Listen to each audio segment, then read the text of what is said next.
find out if any of you could possibly be making one or more of these 5 marketing mistakes.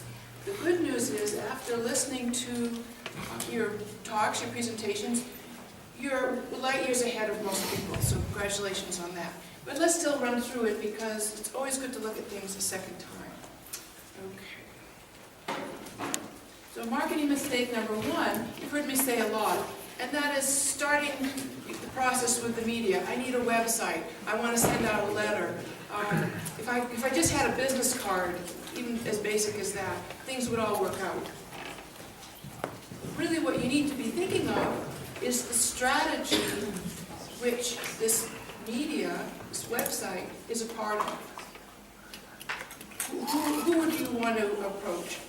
What are you offering them? Marketing mistake number 2, trying to be all things to all people. That's a bottle of vanilla. You don't want to be vanilla. That's like being a commodity. There's a lot of bottles of vanilla out there. You have to know specifically who you serve and how you serve them. And the more specific you can be, the more you'll be able to connect with the people you'd like to connect with. Making your message all about you. I've been in business so many years. My company does this. If you walked into a party and started telling everyone how great you were and how old you were, and how long you've been on the planet, you probably wouldn't be making too many friends. So your marketing message has to be focused on the person you'd like to do business with. You know, we get so involved with what we do. I work with a lot of software programmers. It doesn't really matter what it is you do. We get very focused on it. And Matty does a really good job. He doesn't say, oh, I'm going to do this to your neck and that to your back. He talks about the outcome. But if you find yourself trying to make a sale by getting into the details of what it is you do, pull back and think, how does this benefit the person? So they're not so interested in how you change the tire, just that you can change the tire. How do we do that? How do we read the minds of our prospects and speak in their language? Sometimes I like to say you have the curse of knowledge. You're so good at what you do that you forget what it feels to and how you think about a problem before you knew what you know. I mean, sometimes we're driven to learn our craft because we have a problem we want to solve. And then we get really good at it, and then we forget what it feels like and how you think when you don't know how to solve it. So a great way to do this, a great exercise I can take you through right now, is imagine that you've gone into a bar. It could be, you know, a coffee bar, you know, breakfast bar, or a bar. It doesn't matter. You walk in, and there's your prospect sitting right there, and you happen to be sitting kind of next to him, and the prospect is talking to the bartender or the waiter. He's saying, you know, I've got this terrible problem. I'm buying a house, and nothing's working right, and, you know, they're talking about the problem, they're talking about the angst of the problem. Well, now you're hearing how they talk about their problem. So you want to think in terms of what would someone say if they were talking and you were eavesdropping on their conversation about their problem. And, you know, you want to actually use the same wording. I was so annoyed, or I felt like the floor was going to fall out beneath me. So if you ever feel like the floor is going to fall out beneath you, you know, listen to their actual wording. Okay, that's how you read their minds. Also, with internet being the way it is, you can spy on a lot, not negatively spy, but you can become part of a lot of conversations where you see how people do talk about their problem. It's easier than ever today. Okay, so how many of you would like to fix these 5 marketing mistakes in less than 5 minutes? All right, let's do it. I lose weight too. Maybe so. I think I'm losing weight standing up here. Okay. So the first thing I want to tell you, there's many ways to go about this, but I happen to be on TED. Everyone has heard of the TED Talks, right? Mm-hmm. Yep. So Adam Leipzig on TED, I have to give him credit. He did a wonderful process where he told this story that he went to his reunion and he had gone to Stanford, and all these people, you know, very successful people on the outside, but 80% of them were unhappy on the inside. And the 20% that were happy were people who were focused on the person they serve and the solution they provide, the transformation they make. Those were the happy people, and that will be no surprise. So let's go through his process because it's very applicable to our process. Okay. Acting on this one success idea really will change your life, will change your business, it will change the lives of others. Okay. So you have to know your purpose, your life. So what he was teaching was how to know your life purpose, and I'm saying if you know your purpose, you'll be a better marketer. If you come from a place of purpose, somehow what you do connects with why you're on the planet, and you can express that in a way that the person that you want to serve can hear, you will completely transform your marketing. And remember, that's the basis for all your marketing, your website, even your business cards, flyers, anything that you do needs to carry the sense of purpose and service without being like flowery, you know. I'm not talking about disconnecting from the planet and your feet on the ground. I'm talking about sincere communication. Okay, so we're going to do this together as a group. And if you're ever curious what the original was like, you could go on TED and look that guy up. Okay. Okay. Find it. Okay, so we're going to do it. Is everyone ready? Your life's purpose in 5 questions. You know, there are books, there are thousands and thousands of books on Amazon, how to define your life purpose. We are going to do it. Say your name. Stan. Very good. That's who you are. What do you love to do? What are you uniquely qualified to do? Not the outer surface. I have a lot of hairdressers, you know, I do hair. When I talk with them, they bring out the beauty of the woman, or they want to give them a haven from the busy life. What is it you really do? What are you uniquely qualified to teach others? So, on 3, say it out loud. 1, 2, 3. Financially independent. Okay. Did it. And who do you serve? So instead of being all things to all people, you want to be very specific about who you serve. So, who's your ideal client? And picture them in your mind. Is everyone ready? And who you really want to serve, very specifically. Because, you know, everyone needs their hair done, but if a hairdresser tries to be, you know, to say, oh, I can do anyone's hair, she probably could, but that's not going to be very attractive in terms of your marketing. So the more specific you can be, the better. So 1, 2, 3. What did you say? I couldn't hear. Oh, I said it very quietly. Who do you serve? To me, I said God. Okay, but you're not going to market to God. No. So who's the person? I do. You know, it's you can market to God. You can market with favor, and it's one of those things. It just depends on who your service is to. So, right. Okay. So I agree with that. And like I said, we're not going to be up here. We need to bring it on earth. And you're not going to say, you're not going to attract people saying, I market to God or I serve God. The person is God. And you can do that, but you have to bring it down to human beings in the body. So we're all God in the body, right? Jesus said, I'm Jewish. Jesus was Jewish.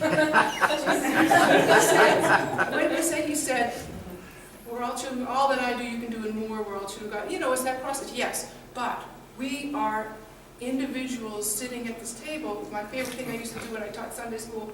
See, this is us sitting at the table, but look, we're all connected. Kids would love it. It's always like this. See, here we are at the table, but this is us.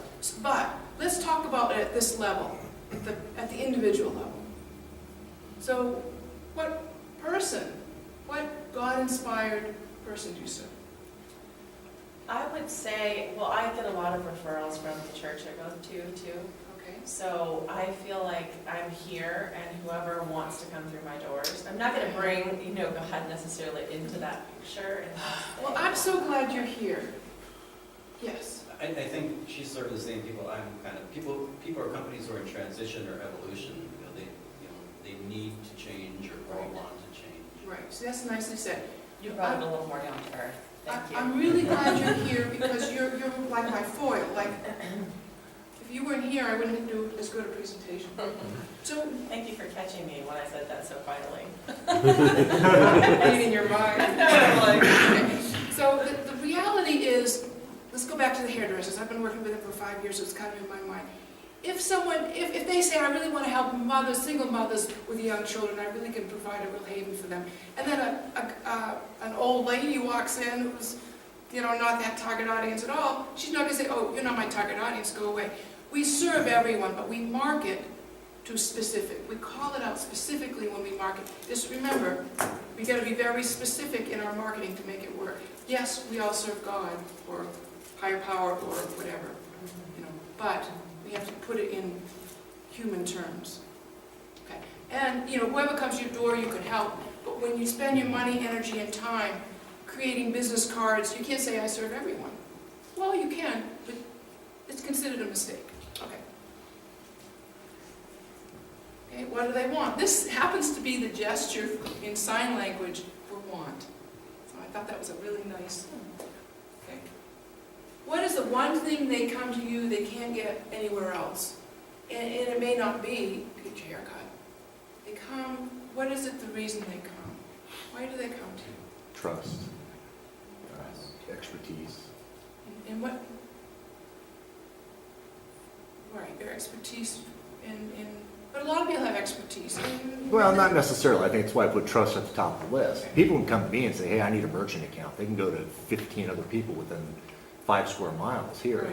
Right. But they come to me because they know that I'm going to give them what they want, and they're going to be able to trust in a non-trusting industry that they're going to get what they're promised. Right, so you give something specifically in the context of an industry. Right. I don't know how many Gittimer fans we have here, Jeffrey Gittimer, but he has a saying that is, people do business with people they trust, all things considered. Right. All things not considered, they still do business with What people you're they saying trust. is a terrific point, and it's all true. However, they don't come to you, they trust you, but they don't come to you to get their floors done. They come to Bart to get their floors done. So when we're talking about creating marketing languaging, you really need to not just be up here with trust, but what do they trust you for? So you need to bring it down into the actual thing that you do, the solution you provide. So they come to you for merchant services, they come to you for business support, they come to you to be a little more specific about what they come to you for in the context of what you do.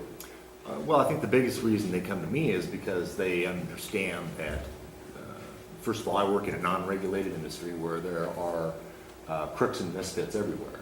They come to me because they know that they're going to get what they're promised, and whoever I set them up is going to walk the walk. So good, what are they going to be promised? Give me a specific person, let's be really specific. Think of someone you've done business with, and what did you deliver? This would be probably Deal and Doug Moreland. Okay, or that. They were with the company that I previously worked with, that Brent previously worked with, that we had to leave because just some of the things that they were doing. They established an environment of no trust. Okay, wait, okay, time out. Okay, so we're getting off track a little bit.